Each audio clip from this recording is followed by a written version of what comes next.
Hello, good evening sa inyong lahat. I hope nakiliti ang inyong pag-iisip at damdamin sa nakita ninyong 1 hour na, kumbaga teaser, sabihin na natin. Teaser po ng Sins of the Father. Ayan po, abangan ninyo. Hahanapin ko rin yung $556 million.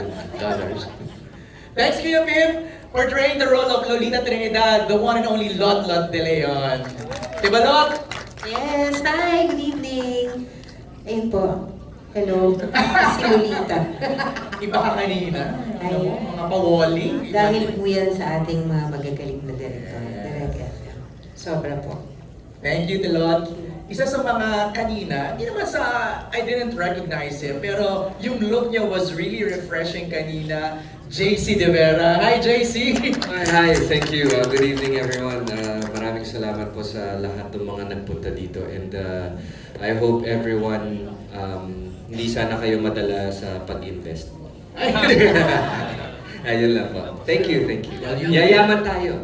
Well, you have to convince us, JC. Medyo, dahil sa nangyari niyan parang matatakot na kami mag-invest. Pero we'll discuss more of that later on. Through portraying the role of Enzo Rivera, Seth Pedelin! He's back on prime time! Yun po, maraming salamat po sa pagpunta. Binabati ko, nakasuporta rin dito ang mga talagang sumusuporta sa amin matagal na.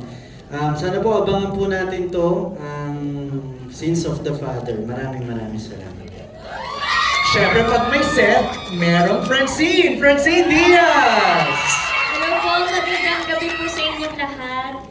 Thank you to our supporters po and to our families sa pagpunta nyo. And Kuya MJ, ready na po kami sumagot. Ready na sumagot. Also joining us tonight, isa sa mga versatile actresses, the one and only Shaina Magdayaw. Magandang gabi po sa inyong lahat. In your blonde era. Oh yes. Para kay attorney Lea na makikilala niyo na po very soon. Maraming salamat for coming here. Balita ko lahat ng nanood ngayong gabi yayaman. Okay ba yun? Wow! And then, Totoo ba yun? we really work hard. Everyone is really working hard for this show po. And so sana nagustuhan po ng ating mga manonood. At hindi pa po ngayon, hindi pa po doon magtatapos ang lahat. Pasimula pa lang. Masimula pa lang. Thank you, Shaina. She is back on television sa primetime, Jessie Menjola! Hello po, magandang gabi sa inyong lahat. Maraming salamat sa pagpunta at pagsama sa amin ngayong gabi.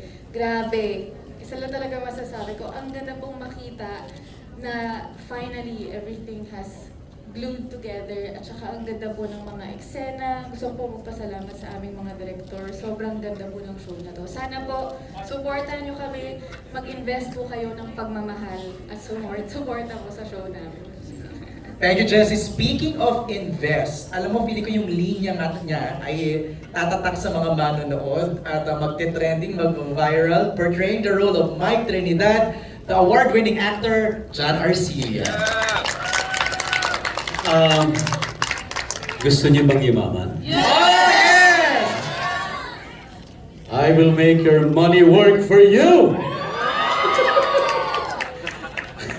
Nakakatakot kasi convincing.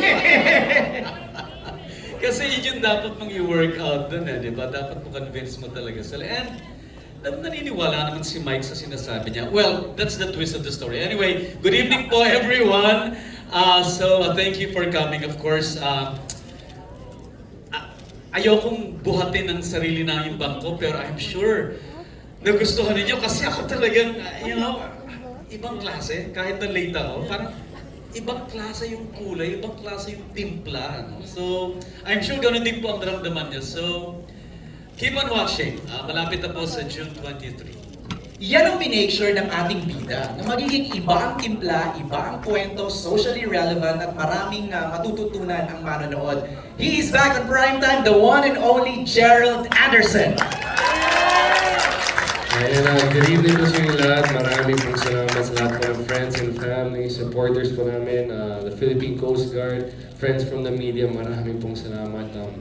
Sana ko ay nagustuhan nyo. Maniwala kayo. I think nakita naman po sa produkto na talagang pinaghirapan po ng lahat yun. Not just the cast, everyone, lahat po na tao behind the camera, from the writers, directors, the staffing crew, lahat pinaghirapan talaga namin ito para sa inyo. Patikim pa lang to. Maniwala kayo sa akin, ako po mismo nagsasabi sa inyo, patikim pa lang yan at marami pang dapat ang It's just the tip of the iceberg. Okay, let's kick off. kita na siya. The fulfillment is different. And Jen, hindi tayo mga investors dito. Okay. Kung gusto nyo mag-invest po kayo sa akin. Galing mo, parang hanggang ngayon yun Diba? mo. Nagmana ako sa tatay ko eh. I know! Nagmana ako sa tatay ko. No, but yeah, it's like lagi ko nire-request sa ABS is pag may proyekto po ko, sana may social awareness. And sana may mapupulot na aral yung mga tao pag pinanood nila. Because maraming distractions these days, di ba? We have scamming, we have social media, we have influence, everything. So when I'm given an opportunity like this, talagang binibigay ko yung best ko. Kasi alam ko sa sitwasyon natin as a company and as a country, hindi lahat ay nabe-bless katulad nito. So whenever we get opportunities and blessings, make the most out of it. Okay. Speaking of that, I wanna know, kanino nagsimula yung kwento? It's very socially relevant, pinag-uusapan siya ngayon. Let's talk to Senon. Senon, paano mo nabuo yung story ng Sense? Oh, alam mo, may dati kasi nagbibenta ako ng bangus. Alam mo naman ako, di ba? Kailangan kumita ng pera. Gusto natin yumaman, right? Yes! Okay, fine. So, syempre, there was a time, many years ago, nagbibenta ako ng boneless bangus. Okay. Sumali ako sa expo. Order ako dyan. Meron baka naman ikaw, hindi. May nag-order sa akin 80,000 pesos worth of bangus. Okay. Binayaran ako ng manager's check. Okay. Tinanggap ng tao ko. Nung tinanggap yung kinuha, dineliver, pinick up ng isang kilalang van. Hindi ko nababanggitin ko Pinick up, we went to the bank, fake yung manager's check. Pero yung account number at saka yung pangalan existing doon sa bangkong yon. Pero walang ganong fake yung manager's check. Nahabol mo na yung scammer na Hindi yan? na, wala na. Kaya mag-iingat po kayo. Kasi ni-reco kita Talaga na lang. sa isang seminary lot before, di ba nag-order siya? Yes.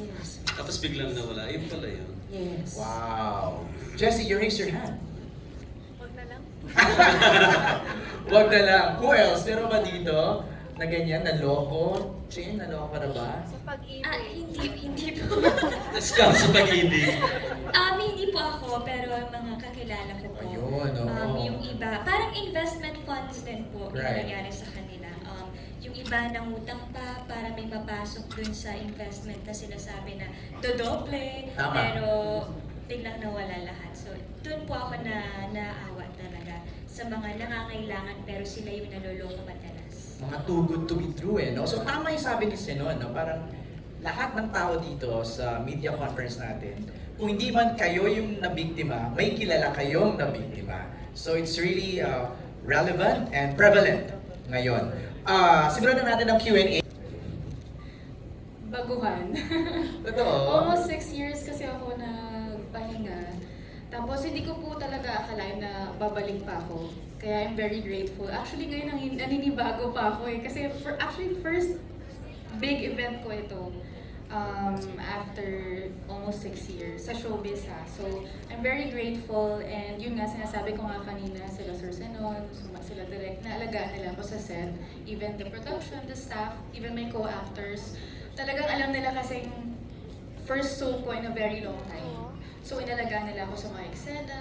They were very accommodating sa mga concerns ko, sa mga questions ko. So I'm just really grateful. I'm nervous, but I'm really excited kung what's in store for me sa pagbabalik. Thank you, Jessie. The next question is... This is different from Baduy, A Soldier's Heart, Tayong Dalawa, yung mga but more than just the character, it's the story itself. Like kanina, di ba? I think our bigger purpose for the show is to make people aware na nangyayari talaga to. Kaya nakaka-relate na marami tao kasi if it's not you, yung may kilala kayo na nangyari sa kanila itong ganitong kwento. So, I'm extra motivated kasi alam ko na may mauwi sila every episode. Diba, may bago kayong matututunan and there's that awareness. So parang eye-opener siya sa viewers natin. Super, Na parang super. the next victim could be you. Yes. Ganon, no? And while you're watching it, it's also parang a forum na pwede ka mag-open up. Di ka na, kumbaga, wala na yung stigma na, alam mo na, nangyari din sa akin yan. Yung gagawin. I should speak up. Parang I should ganon. speak up. And then, yun, diba, kasaming friends mo, nangyari sa akin yan Because of the show, medyo mawawala yung stigma at yung takot. Diba? Tama yun, kasi pag hindi ka nagsalita, lalo maraming mabibiktima yung scammer na yun, di ba?